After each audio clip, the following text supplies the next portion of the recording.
nagbigay ng consent. Ipakita natin sa kanya na tama itong decision nyo na kulang pa ng konting edad si Leia, hindi naman yun ang magiging balakid, no? Para tanggapin na talagang ang pagsasama ito ay magbubuklod sa inyong panghamabuti. Hindi pang 5 taon lang, 10 taon lang. Leia? Dadala.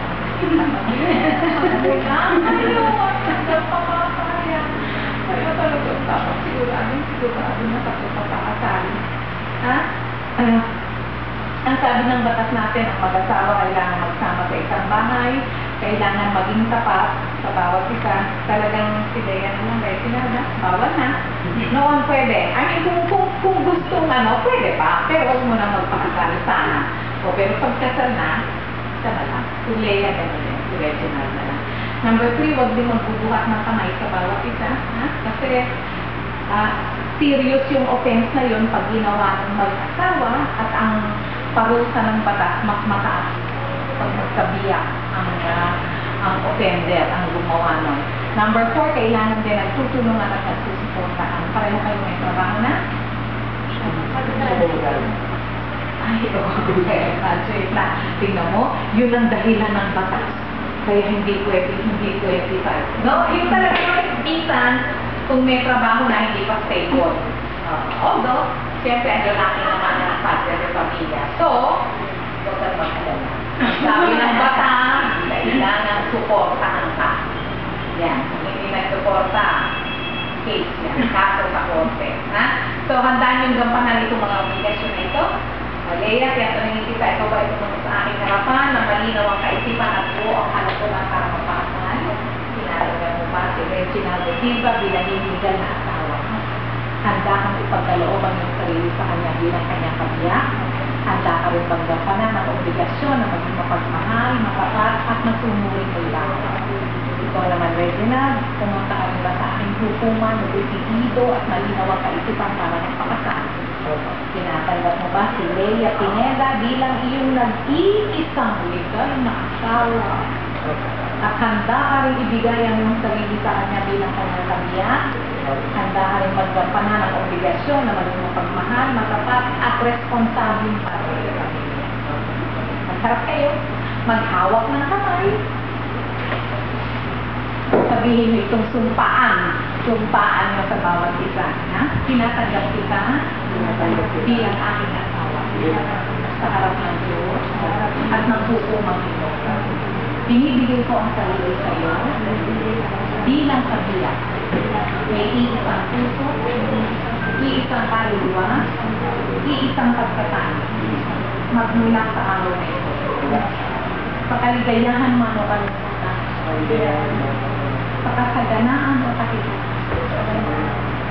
sa kalusugan o kasakitan, hanggang ang kamatayan, ang magwakas ng ating pag-iisang puso at kaluluwa.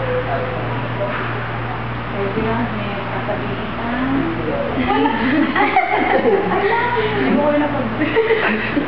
O siya, hindi na nakapag-prepare. Wala ka tuloy ma-video. Wala tayong magagawa. Hindi mo may... Kaya mo na tanongin sa kanila. Ulit na lang ulit.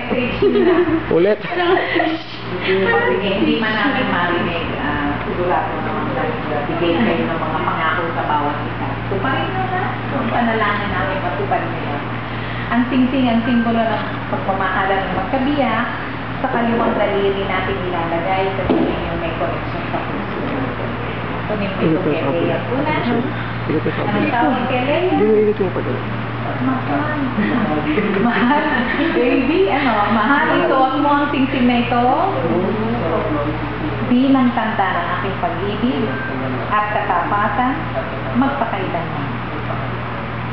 Ganito sasanda, ha? Hindi naman nasasanda. Oo, masasanda pala. Huwag ka. Kaliwa. O, mahal din? Ano? Hindi na mahal ata eh. Mahal pa ba? Hindi na. Baka mahal na ako.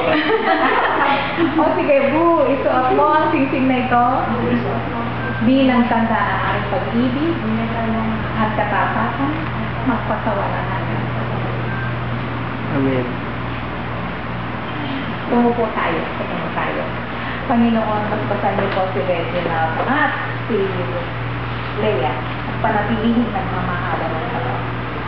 Alam po namin na sa tamang panahon, bibiyayahin niyo ang magkabiyak na po ng kanilang mga sukli.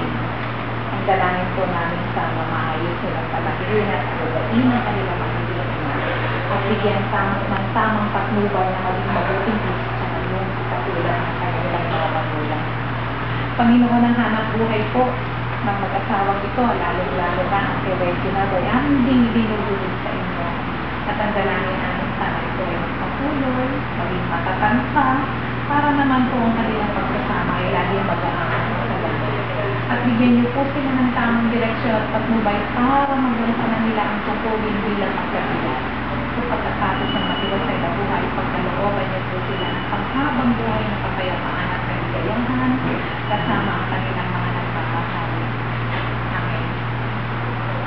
Sa kayong dalawa na, hindi mo na kayo sa kayo magsasahan, sa kailangan ng Panginoon kasama sa pamilya. Wala namang pupilyo sa sinabihan niyo, no? Kung tama, ibibigay niya. O ako bilang hukom na pinagkalooban ng autoridad ng mataas, kasama ang inyong ate, ang inyong mami, at ang inyong mga saksi. Proxy? At totoo. Hindi. Inihahayag ko na ang pag-isang dibdib mo ay nagapak na at kayong dalawa, Regina De Silva at Leia Pineda, ayon sa batas ng Pilipinas, kayo ay magkasama na, magkabiyak at magkaagapay sa mga buhay. Malakang natin. Wala naman pala. Ready? Wala bang camera sa video na lang? Si ate po. Ako po Ate! Kano ko po to sa YouTube eh. Ahali ka na ni Regina si Mrs. Dito. Kaya. Close up. Oo. Kaya kailangan yung picturean. Teka muna natin. Ikaw muna. Ay, ang bilis, ang bilis. Nagmamadali, wala pa nga eh. Kaya dapat ready, begin. Okay, kiss your bride. Go. Teka muna, huwag mo muna. Ayun, better. Wala pa daw. Congratulations. Mr. and Mrs. Regina De Silva. Ano? Congratulations. Bless, bless. Bless sa ninang. Sasabihin mo eh. Pare, bless. Pare, bless. Pare, bless. Bless muna, pare. Upo. Bless. Upo tayo. Okay, Binong. Okay, Binong. Apat na kopya. 4 pieces yan natin. Last Miss Pineda. Yung last will and testament mo, pare, palilipat mo pa ba? Eh, kailangan yung mga ari-arian mo eh. Ari-arian na rin ni Leia yun, pare.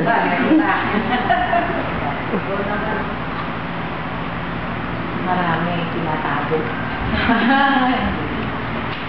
Kaya apply ko na agad ng ano eh, na life insurance. Malaki-malaki. Tapos pasabugin ng aeroplano?